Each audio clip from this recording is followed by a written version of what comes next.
Hello good morning all of you. तो NCERT exemplar class 12th को इस समय हम लोग सॉल्व कर रहे हैं। और इस बार जो हमने यूनिट कंसीडर किया है बायोटेक्नोलॉजी, और बायोटेक्नोलॉजी के अंदर दो चैप्टर हैं, जिसमें पहला चैप्टर प्रिंसिपल्स एंड प्रोसेस को हमने कंप्लीट कर लिया है। उसी क्रम में next chapter biotechnology and its application को हम लोग कंटिन्यू कर रहे हैं। तो आइए देखते हैं इसके क्वेश्चन। तो पहला क्वेश्चन आप लोगों के सामने दिया है, that is BT cotton is not. कह रहे हैं कि बीटी कॉटन इनमें से क्या नहीं है। तो आप लोग जैसा जानते हैं कि बीटी कॉटन क्या है, एक जेनेटिकली मॉडिफाइड क्रॉप है। तो पहला स्टेटमेंट सही है कि ये जेनेटिकली मॉडिफाइड प्लांट है, पहला स्टेटमेंट सही है। दूसरा है इंसेक्ट रेसिस्टेंट है। तो आप लोग जानते हैं कि बीटी कॉटन को हमने बनाया ही इंसेक्ट रेसिस्टेंट के लिए है। अगला क्या है, ये बैक्टीरियल जीन एक्सप्रेसिंग सिस्टम है, तो ये भी सही है। नेक्स्ट है रेसिस्टेंट टू ऑल पेस्टिसाइड, तो ये स्टेटमेंट गलत है। तो इसीलिए आपका आंसर यही हो जाएगा कि आपका बीटी कॉटन सारे पेस्टिसाइड के लिए रेसिस्टेंट नहीं है, बल्कि ये क्या है, एक इंसेक्ट रेसिस्टेंट प्लांट है। नाउ नेक्स्ट क्वेश्चन आपका, C peptide of human insulin. कह रहे हैं कि ह्यूमन इंसुलिन का जो सी पेप्टाइड है ये क्या है। तो आप लोग जानते हैं कि इसको आप क्या करते हैं, रिमूव कर देते हैं। ये जो रिमूव कर दिया जाता है कब, during the maturation of pro insulin to insulin. Actually pro insulin क्या है, तो आप लोग जानते हैं इनएक्टिव इंसुलिन को ही हम क्या बोलते हैं, प्रो इंसुलिन कहते हैं। आप इसकी जगह लिख सकते हैं इनएक्टिव इंसुलिन। तो इनएक्टिव इंसुलिन को जब एक्टिव इंसुलिन बनाया जाता है तो उसमें से सी जो पार्ट है या सी पेप्टाइड है उसको हम रिमूव कर देते हैं। Now next question, GEAC. GEAC stand for, तो आप लोग जानते हैं ये क्या है, एक कमेटी है जिसका नाम है जेनेटिक इंजीनियरिंग अप्रूवल कमेटी।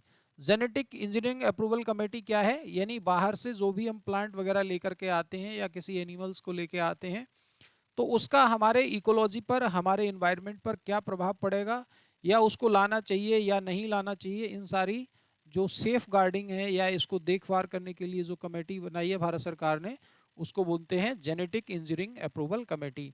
यानी इस कमेटी के अप्रूवल के बिना कोई भी प्लांट या एनिमल बाहर से ला करके आप अपने देश में, या ये कह सकते हैं कि हम एग्जोटिक जो स्पीसीज आ जाती थी गलती से, उनको प्रिवेंट करने के लिए ये एक कमेटी बनाई गई है।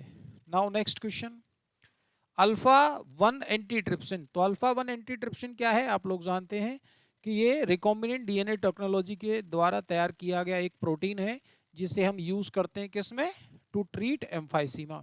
और एम्फाइसीमा ह्यूमन फिजियोलॉजी में आप कंप्लीट कर चुके हैं, देख चुके हैं।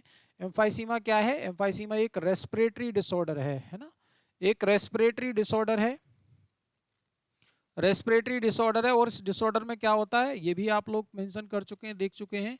इसमें जो एल्विलर वॉल है ना, वॉल ऑफ एल्विलाई क्या हो जाती है, एल्विलर वॉल डैमेज हो जाती है। तो इस तरीके से उसके ट्रीटमेंट के लिए हम यूज करते हैं alpha one antitrypsin. Now next question लिख रहे हैं, a probe which is a molecule use to locate homologous sequence in a mixture of DNA और आरएनए मॉलिक्यूल कुड बी। तो ये प्रोब कह रहे हैं, तो प्रोब क्या है, आप लोग जानते हैं कि प्रोब आइदर आरएनए और डीएनए मॉलिक्यूल्स विच इज, ये कह सकते हैं कि चाहे वो डीएनए का मॉलिक्यूल हो चाहे आरएनए का मॉलिक्यूल हो, लेकिन उसमें क्या होना चाहिए, एक रेडियो एक्टिव न्यूक्लियस लगा होना चाहिए। ये कह सकते हैं एक न्यूक्लियर रेडियो एक्टिव जो है उसमें एक पार्ट लगा होना चाहिए जो लोकेट करता है स्पेसिफिक जो का सीक्वेंस को। तो इस तरीके से ये ऑप्शन आपका सही है। Now next question, choose the correct option regarding the retrovirus. कह रहे हैं रेट्रोवायरस क्या है, तो आप लोग जानते हैं एक आरएनए वायरस है जो क्या करता है, डीएनए की सिंथेसिस करता है, उसी को आप क्या कहते हैं, एक रेट्रोवायरस कहते हैं। Now next question, the site of production of ADA. तो एडीए क्या है, एडीए आप लोग जानते हैं, ये एडीए को आप फुल फॉर्म क्या है, एडिनोसिन डीएमिनेज। और ये किसके लिए रेस्पॉन्सिबल है, एक्चुअली ये इम्यूनिटी से रिलेटेड है ना, ये इम्यूनिटी से रिलेटेड है। और इसको प्रोडक्शन के लिए कौन रेस्पॉन्सिबल है, एडीए की सिंथेसिस होती है लिम्फोसाइट के द्वारा। Now next question, A protoxin is, तो प्रोटॉक्सिन जैसा इसका नाम बता रहा है, प्रोटॉक्सिन क्या है, इनएक्टिव टॉक्सिन्स को ही हम क्या बोलते हैं, प्रोटॉक्सिन कहते हैं। Now next question, pathophysiology is the, तो इसको याद रखना है, पैथोफिजियोलॉजी क्या है, ये study of Altered physiology of host, यानी किसी होस्ट के अंदर जब भी कोई इन्फेक्शन होता है तो उस इन्फेक्शन की वजह से उसकी जो फिजियोलॉजी में चेंजेस आते हैं, जो अल्टरेशन आते हैं, उसी को बोलते हैं पैथोफिजियोलॉजी। तो पैथोफिजियोलॉजी को ध्यान रखेंगे कि ये स्टडी किसकी है, Altered physiology of the host, यानी होस्ट की जो फिजियोलॉजी चेंज हो जाती है उसे हम क्या कहते हैं, उसे बोलते हैं pathophysiology. Now next question, the trigger of activation of toxin in bacillus thuringiensis. तो ये ट्रिगर कहाँ होता है, आप लोगों ने पढ़ा है अल्कलाइन पीएच ऑफ गट में, जो क्या होता है, प्रोटॉक्सिन का कन्वर्जन हो जाता है किसमें, एक्टिव टॉक्सिन में या टॉक्सिन में कन्वर्ट हो जाता है। नाउ नेक्स्ट क्वेश्चन, एक गोल्डन राइस। तो गोल्डन राइस क्या है, आप लोग जानते हैं, एक ट्रांसजेनिक वैरायटी है राइस की, जिसको क्या करते हैं हम, क्यों यूज करते हैं, it is rich in beta carotene. और बीटा कैरोटीन में क्यों यूज करते हैं, आप लोग जानते हैं कि जो भी ब्लाइंडनेस को प्रिवेंट करने के लिए ये कह सकते हैं, ये बीटा कैरोटीन का यूज हम कर सकते हैं। जिन लोगों में विटामिन ए की डेफिशिएंसी होती है तो उनके अंदर ब्लाइंडनेस हो जाती है, उस ब्लाइंडनेस को प्रिवेंट करने के लिए हम लोगों ने एक ट्रांसजेनिक वैरायटी तैयार की है, जिसको आप बोलते हैं golden rice. Next question, in RNAi gene are silenced. कह रहे हैं कि जो आरएनएआई साइलेंसिंग है, जीन साइलेंसिंग, उसके अंदर आप क्या यूज करते हैं, तो आप लोग सभी अवेयर हैं, इसमें आप यूज करते हो डबल स्टैंडर्ड आरएनए, यानी सेंस और एंटीसेंस दोनों आरएनए क्या करते हैं, एक दूसरे के साथ इस तरीके से बाइंड कर जाते हैं, तो जीन का एक्सप्रेशन नहीं हो पाता है, इसीलिए यहाँ डबल स्टैंडर्ड आरएनए का यूज करते हैं। Now next question, the first clinical gene therapy was done for the treatment of. तो आप लोग जानते हैं कि पहली जीन थेरेपी 1990 के अंदर, 19 सन भी याद रखनी है, 1990 में एडीए डेफिशिएंसी के पेशेंट में हमने की थी, है ना, जिसका नाम क्या है, शांति डिसिल्वा, चाहे तो आप नाम भी याद रख सकते हैं, शांति डिसिल्वा।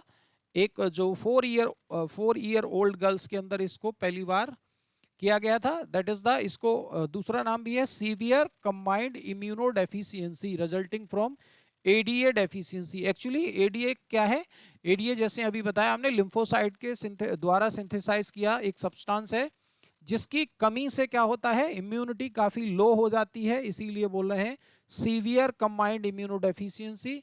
और एडीए की सिंथेसिस क्या है, इनहिबिट हो जाती है, या ये कह सकते हैं कि एडीए सिंथेसिस नहीं होता है, उसकी वजह से इम्यूनिटी उसकी लो होती है। तो इसको पहली बार 1990 में किया गया था। Now ADA is an enzyme which is deficient in a genetic disorder, that is SCID, तो इसी को बोले severe combined immunodeficiency। What is the full form of ADA? तो ये ADA को पूछ रहे हैं, ADA क्या है, एडिनोसिन डीएमिनेज, ये आपको याद रखना है। ये एक एंजाइम है जो अभी मैंने बताया, लिम्फोसाइट के द्वारा सिंथेसाइज किया जाता है, और अगर इसकी डेफिशिएंसी हो जाएगी तो इम्यून सिस्टम वीक हो जाएगा, सीवियरली वीक हो जाएगा। Now next question, silencing of gene could be achieved through the use of, यानी जीन की साइलेंसिंग कैसे कर सकते हैं, तो एक तो आपने देखा कि आरएनएआई यानी डबल स्टैंडर्ड आरएनए का यूज करके, दूसरा तरीका एंटीसेंस आरएनए से, तो इसीलिए आप बोथ आरएनएआई और एंटीसेंस आरएनए, तो दोनों ही, इसका आंसर सी चला जाएगा, कि जहां पर आरएनएआई और एंटीसेंस आरएनए दोनों का यूज करके हम किसी जीन के एक्सप्रेशन को प्रिवेंट कर सकते हैं। तो इस तरीके से हमने ये कंप्लीट बायोटेक्नोलॉजी के दोनों चैप्टर को कंप्लीट कर लिया है। अगर आपको किसी क्वेश्चन में कोई डाउट है तो प्लीज़ कमेंट करके अपने डाउट को क्लियर कर लें, और नेक्स्ट लेक्चर में हम लोग कोई नई यूनिट को कंसीडर करेंगे। जैसा आप लोग जानते हैं कि हम क्वेश्चन की इंपॉर्टेंस के आधार पर नीट में जिस तरीके के सवाल पूछे जा रहे हैं, हम जितने नंबर ऑफ क्वेश्चन ज़्यादा पूछे जा रहे हैं, उसी यूनिट को हम लोग करंट में सॉल्व कर रहे हैं। Thank you all of you.